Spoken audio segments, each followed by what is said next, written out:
Hi, this is Talking Europe on France 24 here in Strasbourg for our first programme of the new European Parliament. Now, you'll remember at the end of May, 751 members of this Parliament were elected, including a full complement from the UK. One issue and one issue only dominated the campaign in Britain, its exit from the EU. Let's give you a recap of how the scores turned out. The Brexit Party, led by Nigel Farage, came out on top with 29 of the UK's 73 MEPs. Second place went to the openly pro-Remain Liberal Democrats. The main domestic opposition party, Labour, had to make do with third place. Fourth went to the also openly pro-Remain Green Party, who pushed the ruling Conservatives into fifth place, now on just 4 MEPs. Well, with just over 4 months now until the new Brexit deadline, we are joined today by 3 British MEPs. I'd like to introduce, firstly, from the Brexit Party, former Scottish Member of Parliament, someone who knows France very well as well. You've lived in southwest France for quite some time. Brian Monteith, thank you for being with us. My pleasure. Next to you, Molly Scott-Cato, who was in the previous Parliament as well, of course, from the Green Party and the Brexit spokesperson for your party. Thanks for coming. You're welcome. And from the Conservative Party, we're joined by Geoffrey Van Orden. Hello. Good afternoon. You've described yourself as a long-time Eurosceptic, but you voted Remain in the 2016 referendum. With difficulty. It was a last-minute decision, a bit. With difficulty. Yeah. It was a purely pragmatic decision. I'm very happy with the result of the referendum. OK, well, we'll come into all of your positions on Brexit in a moment. Just the first question, I think, that's quite pressing is, how long are you all actually going to be here for? Because it's still not completely clear. Brexit's supposedly happening on October 31st. Brian Monteith, I'll come to you first. This is your first week of work. How long do you think you'll be here? I'm anticipating that a solution will be found that will be acceptable to the Parliament, and that will happen on the 31st. Whether it's a deal I'd call Brexit or not, I can't say. But I think something will happen, and that I'll be out of work and going back to what I did previously by 1st of November. Molly Scott-Cato. Well, obviously, I'm delighted to be coming back here because I think Britain's place is at the heart of Europe, and I've strongly supported Remain, as you said, and I think it would be a disaster to go ahead with Brexit. So I'm going to be campaigning to make sure that we're here for the full 5 years. And actually, when I look at what's happening at Westminster, I can see several clear routes to stopping Brexit. I can't actually see a clear route to making Brexit happen, so no doubt we'll come to discuss that more, but I think the momentum is with Remain at the moment. OK, we will indeed come back to that a little bit more, but Geoffrey Van Orden, your position? Well, I fully expected to leave on the 29th of March. We were punished by the fact that we had not delivered Brexit in that time, but now I find myself back here again. I don't expect to be here after the 31st of October. OK, we'll come into what kind of Brexit might happen in just a moment. But as things stand, the deal that Theresa May negotiated with Michel Barnier on behalf of the European Commission has been rejected several times by the British Parliament.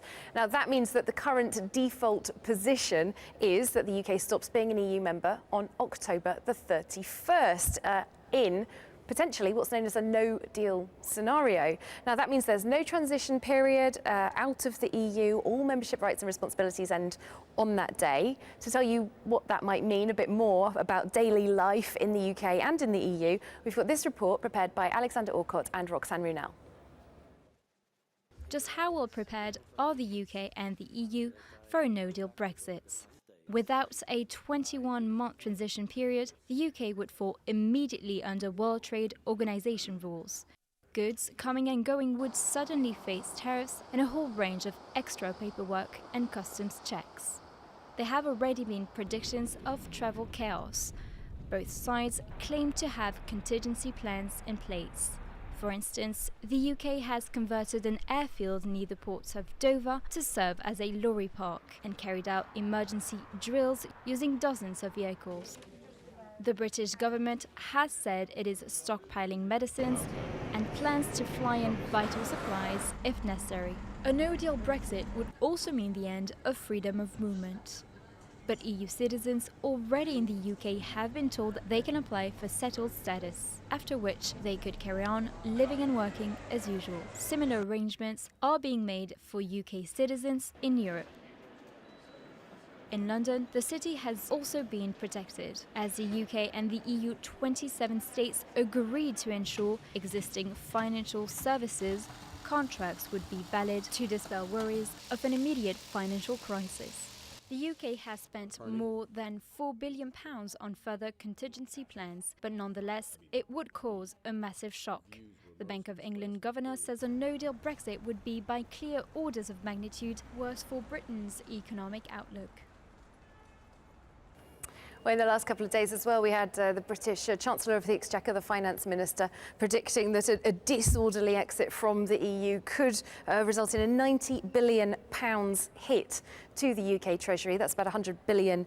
Geoffrey Van Orden, if I come to you first, is that really something that a responsible government can allow to happen? Well, that's why we want to have a deal. It's in the interest of both the United Kingdom and the countries of the European Union.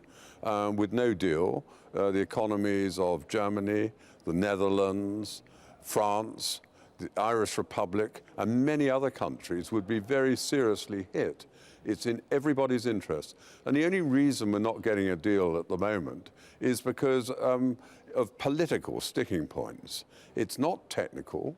The technical issues can be overcome fairly simply if there was the political will to do it. So we have to remove the political stumbling blocks. But considering the costs, the potential costs, would you rule out a no-deal exit? Because well, there are, again, when we talk about no deal, of course, if the worst comes to the worst, it would have to be on that basis. But we're also talking about a so-called managed no deal. That is where there would be an agreement for certain easier WTO rules to be put into place that would be beneficial for both sides. That would be a managed no deal. That's another possibility we should be talking about. Molly Scott-Cato, keep shaking your head. Well, I met the representative from the Northern Ireland administration yesterday, and he's explained very clearly to me the catastrophic impact on the economies of Northern Ireland and the Republic of Ireland, and also the risk to the peace process. This is not a little political difficulty. This is a significant threat to economic and political life in that part of the United Kingdom. And surely, as the Conservative and Unionist Party, they should be very concerned about this. We won't be having no deal. That's the whole point. The idea of managed no deal doesn't actually exist. No deal was prepared for on the 31st of March in the sense that the European Union and we here put some emergency measures into place so that visas would still work, so that planes could still fly, so that the lorry drivers' permits, and driving licenses would still be valid. These absolutely emergency things, but they were agreed until Christmas. So in fact, there's been no extra preparation made on the British side. If we did leave on the 31st of October, for those 2 months, maybe things would sort of rattle along, but then we're facing exactly the same catastrophic failure of fundamental systems at the end of the year. Do you think it should be taken off the table entirely, no deal? It will be taken off the table. Parliament will find a way to block no deal, because Parliament understands how serious that would be for our country. I think the reality is that were we to leave with no deal, then it would be very quickly understood on the European continent that it actually was worse for the EU. You think it would be worse for the EU than for the UK? I think it would be far worse because... In what sense? Because the UK is the EU's largest market, and there will be a reaction. Look at Ireland. Ireland's manufacturing and its agriculture not only is the UK its second largest market after the United States, but so much of its market exports go through the UK. So there are real problems for EU countries that have to be faced up to. And what I anticipate is that Ireland could be kicked under the bus by the EU because what it will do is seek to resolve the backstop issue, which for me is not enough. But I think both Jeremy Hunt and Boris Johnson are seeing resolving the backstop issue as the way to then get a deal through the House of Commons. And so that's why it may just be that we leave on the 31st, because the EU wishes to actually avoid no deal. There's two things I would pick up in that. The first one is the idea that somehow the European Union would abandon one of its member states to help a state that's leaving. There's absolutely no way that's going to happen. What message would that send to the other countries here? And the other point is, it's true that this would have a negative impact on the Irish economy, but it's all about the proportions. The relative proportion of imports in and out of the British market. The British market is relatively small in terms of everything that happens in the European Union, and the European Union, its exports are relatively small compared to its exports everywhere else. So it's the proportionate share of manufacturing and trade. Let's bring in Geoffrey. We don't want to rerun the whole referendum campaign. We're well aware of the mutual damage that would be done by no deal. And you're absolutely right, proportionately, the UK market is relatively small. Nevertheless, it is an enormous market for many countries. And that's something they wish to get in the right sort of perspective. So it is in their interests. And I feel quite confident, therefore, that we will get a deal. So we shouldn't be talking about all the dreadful consequences of no deal. We should be talking about how do we ensure then that we get the right sort of deal. And you're quite right to identify the Northern Ireland backstop has proved to be a problem. I'm afraid that the current Taoiseach in the Irish Republic has been particularly difficult here. He's been kept going by one or two continental countries. His predecessor, Enda Kenny, was perfectly willing to talk to the British government about ways in which we could resolve some of these problems. So I don't see it as an enormous difficulty if there's the political will. But obviously the timing is very bad, isn't it? Because you've been here a lot longer than I have, so you know that actually until the end of October we'll be putting the institutions together, so there just isn't anybody to negotiate with on this side. So October the 31st, there's no way of, even if there was a willingness on this side to reopen the negotiation, which there clearly isn't, there's just no time to do that before the end of October. Well, I wanted to talk about renegotiation because there has been talk of renegotiation from the two men currently vying to lead your party, the Conservatives in the UK. Yep. We've got Jeremy Hunt, the current Foreign Secretary, and the predecessor Boris Johnson, who's currently the favourite, both talking about potentially trying to renegotiate with the EU. But as Molly says, everything that we've heard from the EU institutions has been there will be no reopening of that very massive withdrawal agreement. There are all sorts of ways you can get over that. We can recognise, OK, you don't want to reopen it. But on the other hand, you could have a couple of paragraphs which are an interpretation of some paragraphs inserted into the withdrawal agreement. What? Inserted into the withdrawal agreement that they've said is closed. Interpretations, if you like, of the withdrawal agreement. But it has treaty status, just legally. I'm very interested in the legal aspect of how that could be reopened. Well, it doesn't have any legal status because it's a draft withdrawal agreement. I think it has not been agreed. You're suggesting something like a sort of codicil to what to the withdrawal agreement. But the thing is, like there are some real ideologues at Westminster that I'm afraid will never accept that. I was most nervous that Brexit would happen at the point when the Prime Minister brought a deal, because if I'd been a Brexiteer, I would have gone with any deal to get us out. But they've proved themselves so ideological now that it seems that any deal is just impossible. It was a trap. And what we will find is that both Hunt and Johnson, whoever is the leader, will attempt to renegotiate the withdrawal agreement. Is that realistic, though, is the question? It may be that they are, that just the threat of no deal wins the day. But there is an alternative, and the alternative is that because no deal is actually quite attractive in many ways because of the opportunities it can give the UK, then what we do is we move to Article 24 of GATT, which allows us to then keep the open market. If there's a transition agreement. If there's a transition. Provided the EU agrees. Exactly. So that is the managed no deal. They have to agree. Article 24 of GATT is a total red herring. Even Liam Fox, who was one of the leaders of the Brexit campaign and he's wrong, and who is our trade secretary, has said clearly that Article 24 depends on having a trade agreement with another country. Yes. It's inherent in this whole problem that we don't have a trade agreement. No, it only requires it's not a unilateral. So you know better than the trade secretary and the I read governor up of in the the Bank of lawyers England. actually that have written about it. So would you seriously say that you're more informed than the trade secretary? I'm more informed by the lawyers that are better informed than Liam Fox. Okay, well there we are. Viewers can decide who they would trust. But it's absolutely right to say it does require the agreement of the EU. Exactly. That's why we talk about a managed no deal. So, why would the EU agree to that when at the same time we're saying we're not going to pay the money because we owe it buys legally? more time. But it buys more time because it means that the lack of tariffs will continue so that a trade agreement can then be negotiated. If the EU agrees. If I'd like agrees. to just bring in a slightly different aspect to this conversation in the minute or so that we have left.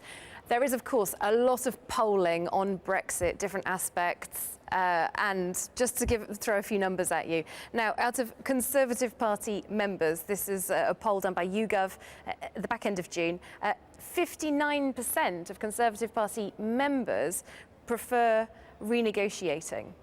24% only say that they would prefer a no-deal scenario. Right. So I think we come back to that question. No, but our position is we don't want to leave with no deal. We want a deal. That's the position, but you There can't take no deal off the table. That's this is so blindingly obvious.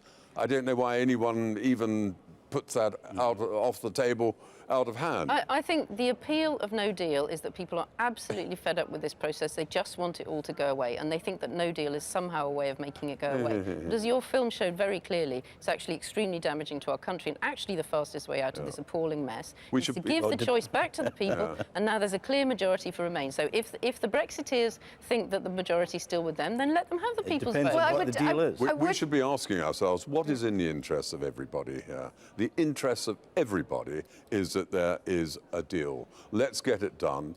Mature political leaders on the continent of Europe should say, look, come on, let's get this thing done and get it out the way, because there's so much other business to get on with. Well, I've just got one last question about the idea of a second referendum. Molly Scott Cato, you support that, the Green Party. There are people in the UK who are still backing a second referendum. There have been public marches and demonstrations. How would that actually happen, though, at this current point in time? The Conservative government of the UK is not proposing one. Look, the Labour Party is not out and out for one either, and that's the biggest opposition. Whatever the two men competing to be our next Prime Minister say, the reality is there will not be a renegotiation. They will get completely stuck in Parliament. Then I believe Boris Johnson, he's not got a history of being the most truthful politician, shall I say. He's perfectly capable of saying the fastest way out is a people's vote. And the other alternative is that the government will actually, I'm afraid, well, I'm not afraid, but, they will vote down their own government and we will end up in a general election. I foresee people's vote or general election before Christmas. And I'm afraid that is where we have to leave it. I'm sure you might want to respond to that, but we might have to do that on another debate. We don't want a second referendum. You don't want a second referendum. There'll be a general election first. OK, all right. Thank you all so much for taking part in our debate. We'll have to see where this all goes. Will I see you in 6 months' time?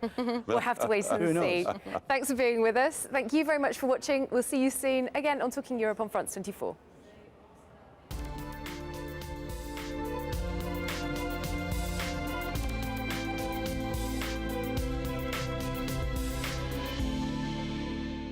Hello, we're Keen, and we're here on France 24 to talk about our brand new record, Cause and Effect. Well, they said you were a bright child. Where have you guys been? Oh, I thought it was going to be why have you come back?